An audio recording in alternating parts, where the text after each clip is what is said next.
Hey everyone, just before we start the video, I just want to say I'm going to talk about a particular zone I'm in. I'm at the beginning of chapter 6. I'm going to talk about my impressions of the story. I'm not going to talk about specific story beats though. I have a character that might be a bit of a spoiler to some of you. And I'm going to talk about the heroes and the classes that I have so far. So if you consider the spoilers, no one to watch out. I understand. Have a good day. But if you want to stick around, here are my 90-hour impressions of Xenoblade Chronicles 3. Hello, everybody. It's your boy Jmulls of Jmulls Gaming here today with my impressions of Xenoblade Chronicles 3 so far. I'm in chapter 6, very beginning of it. And so I wanted to fix my mic there. The game's really freaking good. It might be my favorite game in terms of gameplay in the entire series. The combat is so fun because you're able to swap different characters. I said this before in my other videos on my first impressions of the game as well. And a lot of my opinions in those videos have not changed except for the main story. Because the main story has just been getting better and better and better and better. But in terms of the classes, I do have some opinions, right? I feel tanks are the least fun role in this game. Because I feel like a lot of them just kind of do the same thing. Like, they might have different parts in the combo for, like, topple, days, whatever, launch. But a lot of them feel kind of similar. Guardian Commander is probably one of the more unique ones, because it's gameplay-oriented idea. It's like, main mechanic is that... Can I get to the arts page, please? Thank you. Is that you're supposed to use Deflector Shield, which will give you this awakening buff that will then augment your other abilities to do more damage. Or at least the ones, like Falcon Swoop and Imperial Sword. That's okay, but the awakening buff that they get is kind of just very bog standard. In terms of actual gameplay, it just makes them do more damage. I think if they had like an effect or something, like they increase aggro, or they maybe increase your block rate for a little bit, I think that'd be more interesting and a better use as a mechanic. The other issue I have with Deflector Shield is that it just doesn't come up often enough, at least for me, to really feel like it's a unique part of the class. A lot of times you're just spamming your abilities. But my other issue is, with a lot of the tanks, they just kind of feel the same. The main difference is that Lone Exile and Zephyr feel like more agility-focused tanks, while Guardian Commander, Lost Vanguard feel like block-oriented tanks, and I think Heavy Guard falls under that fold as well. But there's also only 5 tanks in the game. Unless you count Soul Hacker, because it says attacker, but it's a blue mage, so it can basically get a bunch of abilities from mobs you fight, as well as rolls, and can change what it is. So that one's very unique in that regard. But the healers are very dynamic and interesting, because a lot of them feel like they have different sub-archetypes in the healer role. So you have Medic Gunner, you have War Medic Thaumaturge, you have Strategos, you have Tactician, you have Signifier,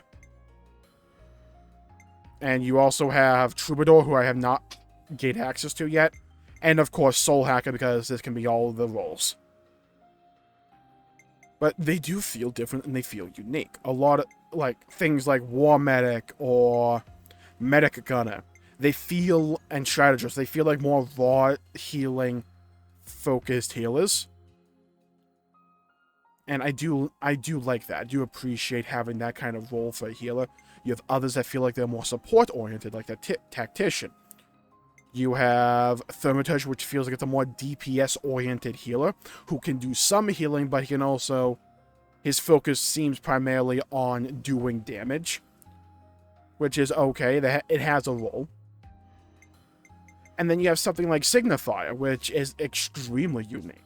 And its entire playstyle is a support, where it's focused on applying these buffs, gaining these buffs, applying them to other characters. Because you have this ability called Resonant Flag. So all the buffs you have on this character, so all the buffs I have on lands can then be applied to other characters by using Resonant Flag. And that's really cool. I like that. Sometimes the buffs you get do feel a little bit RNG. Like, do I really care about physical defense on, say, a DPS? Not really. But it does have a place because you can stack these quite quickly. Especially if you use the healer or you have multiple signifiers, you get a lot of buffs out very quickly and very consistently. Because your special applies 2 random buffs to all allies. You have an ability that deals more damage with the more buffs you have active. That's really cool. And if you want to mix it up, because Xenoblade 3 tends to do a pretty good job of this, it gives you a little bit of variety in terms of the arts that you have access to for that job. So if you want a little bit more raw healing, you can select Heal Harmony and be able to put down fields of healing, of regeneration. You can have an AoE version or a single target version of that ability that deals damage based on the amount of buffs you have access to. You can also slot in different master arts from other classes you have unlocked on that character to fulfill different roles. Like I have Topple and I have Daze, so that lands can contribute to the combos when I want him to. I have War Medic, so I have the multi-blast from War Medic, so even then, my lands can do some raw healing. But that's not the only raw healing that Signifier can do, because it is still a healer at the end of the day. So it heals based on doing arts. So while I'm applying these buffs, I'm not doing as much healing as, say, a Strategos or Medic Gunner or those types of raw healing focused healers, but I can do a sufficient amount. I very rarely struggle with anything remotely lower level to me or around my level with Signifier when I have 2 of them. Sometimes I struggle with it a bit, but it mostly does the job. And I can focus on getting more buffs out and healing myself and healing allies by applying those buffs. So it's a different gameplay style, and I really do like that. I want to take that time to call out Signify specifically, because it feels like the most unique class I have access to so far. With the DPS, they all kind of focus on doing damage, but they do damage in different ways. Swordfighter feels very vanilla, feels very basic. You have Oak, which I haven't played with for a while, so I can't really comment on it, but it feels very slow. You have Flash Fencer, whose playstyle is predicated on applying this buff to yourself to get power charge, which will then make your next ability, the next art you do even more damage. Very simple, but it feels different. Then you have stuff like Yumsmith, which has a grenade. That's cool. You have Full Metal Jaguar, which is a very positional-oriented DPS. So you want to have this character moving around a lot, getting into the right position so it can do even more damage, because it can do a ton of damage. It's also focused on aggro management. It has an ability that can just wipe your slate clean in terms of aggro, which is really nice, because it's doing a ton of damage. You have Stalker, which just kind of vibes. You have Incursor, which I really like, because I like crit-focused classes. This is all focused on crit. Peep the crit rate on my Noah, who's an Incursor. It's 64%. That can go higher, depending upon the accessories and skills you have. Or gems. And I also have high crit damage. So even for all these classes, I mentioned this in my first impressions way back when, of this game as well. Even in terms of a class, you have a lot of customization within that class, because you can change what kind of arts you pick. Do I want the abilities I have right now with Break, or do I want to go with one of these other abilities and focus more on raw damage instead with more crits? Or evade damage attacks. I can then choose which master arts I want. I chose these, personally. I think. They might have reset. But then you have skills and master skills. There's a lot of customization here, so you can make the character feel your own. Now, I do kind of feel like with Incursor, especially with its heavy themes of doing crit-base damage attacks, I kind of just went with whatever augments crit and attack and called it a GG. Now, I don't like Martial Artist, but it would be amiss of me not to say that it's unique, because it's very unique. What it does is, it has this ultimate ability called Raging Force, and what this does is, it'll deal even more damage the more arts that you have used. That's cool. So the playstyle revolves around putting in as many arts within that window as you humanly can to make your Raging Force do even more damage. Again, it's simple but effective. And because I'm playing all these classes at the same time, I don't need a class that has a ton of complexity behind it, because in conjunction with the other characters that I'm playing simultaneously, this level of complexity is enough to make the overall gameplay experience fun, challenging, and involving. I like that. I really do. And then I have a class that's probably the most unique in the entire game with Soul Hacker. If you're familiar with Final Fantasy games, it's the blue mage of the game. Quite explicitly so. You go around fighting unique enemies, and then when you beat them, you get their abilities. It can be a tank, it can be a healer, it can be a DPS. Based upon what you choose it to be. It seems to be very flexible and very cool. It has a long list of abilities. I can actually swap over here, view the soul hack list. These are all the arts you can get at some point. You need to find them and get it, but these are all the arts, and this is just one class. And these are all the passive skills you can get as well. And you can target the monster if you want. Well, I don't know where most of these are, but you can get this from a Navigator Helios. I can go and fight it again and go get that ability. I can do that if I want. That's a really cool mechanism, a way to add uniqueness in terms of the class system. I like that. I really do. And I haven't even unlocked all the classes yet, and I've heard Troubadour is really good. I really want to try Sif because it just sounds awesome. Like, look at the names of these abilities. Greatest Warrior, Universal Annihilation, Flame Lord, Crimson Lance, Empyrean Salvo. I want all that. So in terms of classes, I think tanks are probably the weakest role in terms of fun and engaging gameplay, just because they feel too samey.